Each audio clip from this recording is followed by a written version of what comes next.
Em 19 de dezembro de 2024, o Banco do Japão fez algo que não acontecia há 17 anos.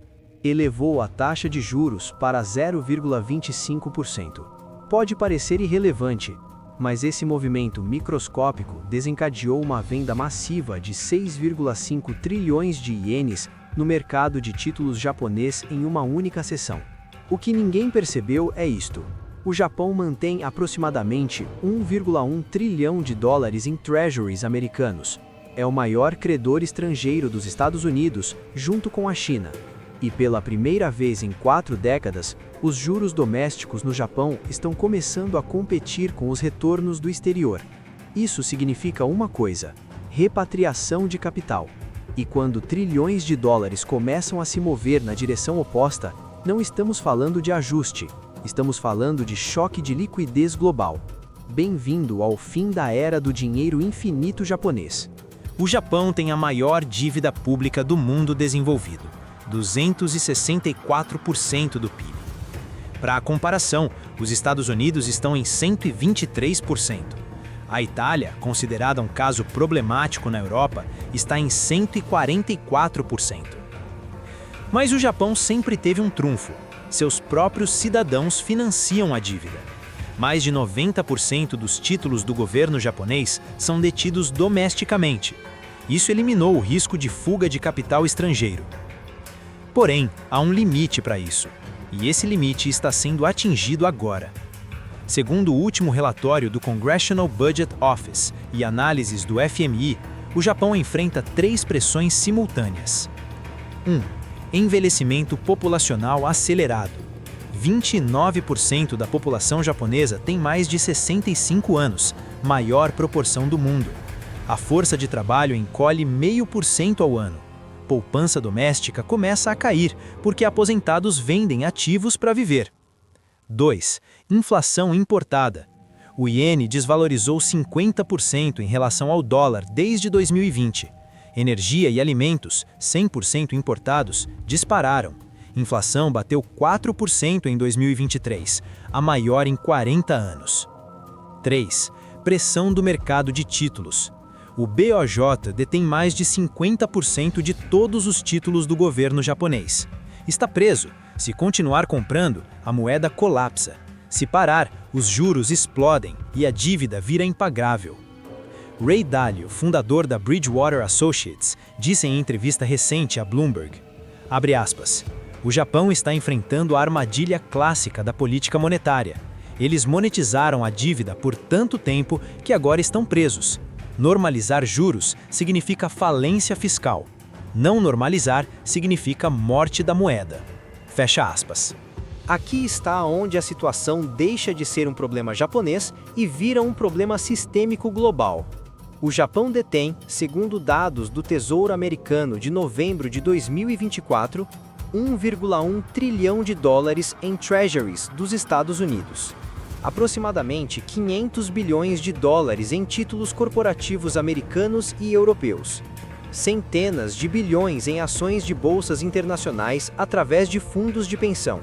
Se os juros domésticos no Japão continuarem subindo, e todos os sinais apontam que sim, fundos de pensão japoneses, seguradoras e o próprio BO terão incentivo pela primeira vez em décadas para trazer esse dinheiro de volta. Não por escolha ideológica, por mandato fiduciário, por matemática de retorno ajustado ao risco. O que isso significa na prática? Cenário de venda de treasuries. Segundo a análise do Goldman Sachs Global Markets Research, publicada em janeiro de 2025, se o Japão vender apenas 10% de suas holdings de treasuries em 12 meses, isso adicionaria 30 a 50 basis points, ou 0,30 a 0,50% nas taxas de juros de longo prazo dos Estados Unidos. Pressão descendente de 3 a 5% no SP 500 apenas por reajuste de múltiplos. Fortalecimento do iene em 8 a 12%, prejudicando exportadores japoneses. E isso é apenas 10%. Se for 30%, 50%, os modelos quebram. Impacto no dólar. O dólar se beneficiou por décadas de fluxos constantes de capital japonês. Esse dinheiro ajudou a financiar déficits americanos sem pressionar juros. Stanley Druckenmiller, em podcast recente, afirmou: "A maior ameaça ao dólar não é o yuan chinês, é a perda de credores confiáveis dispostos a financiar nossos déficits. Japão era o pilar. Se ele sair, quem entra?" Impacto nos mercados emergentes. Capital japonês sustentou infraestrutura na Ásia, crédito corporativo na América Latina, desenvolvimento imobiliário no Sudeste Asiático. Reversão desse fluxo significa secura de liquidez em mercados emergentes, desvalorização de moedas locais, aumento do custo de rolagem de dívida externa. Vamos ser diretos. Há 2 cenários plausíveis. Cenário 1. Ajuste controlado. Probabilidade 40%. O BOJ sobe juros de forma extremamente gradual, 0,10% a cada 6-9 meses. O governo japonês implementa reformas fiscais, corta gastos, aumenta impostos. A repatriação acontece mais devagar, ao longo de 5 a 7 anos. Nesse cenário, treasuries americanos sofrem pressão moderada, mas o Fed compensa reduzindo seu balanço mais devagar. Dólar se enfraquece 10 a 15%, mas não colapsa. Mercados globais têm volatilidade elevada, mas não crash sistêmico. Japão consegue estabilizar dívida/PIB através de crescimento nominal, inflação mais PIB real. Problema: isso exige coordenação perfeita entre BOJ, Fed, BCE, governo japonês e mercados. Historicamente, coordenação perfeita não existe. Cenário 2. Ruptura de liquidez.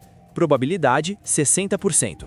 O BOJ é forçado a acelerar alta de juros por pressão inflacionária ou colapso cambial. Investidores globais antecipam a repatriação e vendem treasuries antes. Cria-se um rush for the exits. Nesse cenário, juros longos americanos sobem para 6-7% em questão de meses. S&P 500 cai 25-35% em correção técnica. Crédito corporativo congela, especialmente high yield. Países emergentes entram em crise cambial sequencial, começando pelos mais endividados em dólar. Fed é forçado a escolher salvar treasuries, comprando massivamente, reinigitando inflação, ou salvar a economia real, cortando juros, admitindo recessão. Larry Fink, CEO da BlackRock, em carta anual aos investidores de 2025, estamos entrando em um regime onde liquidez não pode mais ser dada como certa. Por 40 anos, bancos centrais forneceram rede de segurança. Japão era a parte crítica disso. Se essa rede se rompe, volatilidade estrutural retorna. O que está acontecendo no Japão não é uma nota de rodapé. É uma mudança tectônica na arquitetura de liquidez global. Por 40 anos, o mundo se acostumou com dinheiro barato japonês inundando mercados. Financiou booms de ativos, sustentou déficits, permitiu alavancagem insustentável. Mas matemática não mente, e a matemática do Japão chegou ao limite. Quando, não sei, o Japão começar a repatriar trilhões, os mercados vão sentir. Treasuries vão reagir, volatilidade vai explodir e investidores despreparados vão perder fortunas. Mas você agora sabe, e conhecimento é a única vantagem real que temos. Não estou dizendo que o mundo vai acabar, estou dizendo que as regras do jogo mudaram e quem continuar jogando com as regras antigas vai perder. Diversifique, proteja a liquidez, tenha ativos sem risco de contraparte, porque quando a música parar, não haverá cadeiras suficientes para todos. Se esse vídeo fez você repensar sua estratégia, compartilhe com quem você se importa. A maioria das pessoas vai acordar tarde demais. Deixe nos comentários, você está reposicionando o portfólio? Qual ativo te dá mais segurança agora? E se quiser análises assim toda semana, se inscreva e ative o sininho, porque o próximo choque não vai avisar.